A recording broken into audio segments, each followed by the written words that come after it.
個土瓜灣嘅命名咧，其實係關呢度其中有一嚿叫海心石，佢因為個形狀好似土瓜啦，即係沙角啦，咁所以咧呢一區咧就叫做土瓜灣。呢度原本係個小島，填海之後係老街坊嘅聚腳地。呢度見證住土瓜灣輕工業嘅輝煌，但而家淨係剩低一道牆。發展呢兩個字嘅威力，大到連昔日嘅老字號都驚頂唔住。究竟呢個社區將來會變成點呢？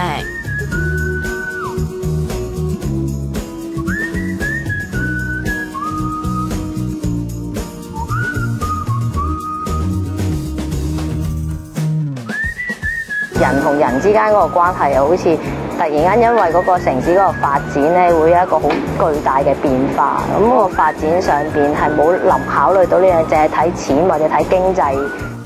土瓜灣嘅牛棚藝術村係佢嘅創作樂土。3年前佢用藍曬法將街上每件細微嘅嘢保留，甚至用鏡頭留住滿布舊樓嘅11街。咁人呢樣嘢，其實我覺得喺個社區上面係好重要。其實有人先要有呢個社區，如果冇人嘅一個社區會係點樣咧？咁都想人哋去反思呢一樣嘢咯，係啊。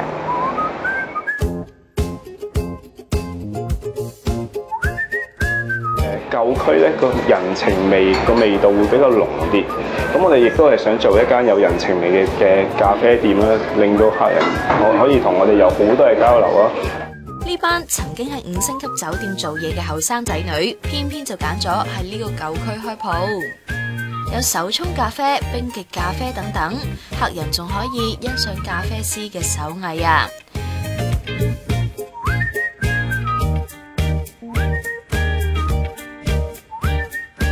雖然同附近嘅火鍋、糖水鋪有啲格格不入，但佢哋最想嘅係做到一間有人情味嘅咖啡啊！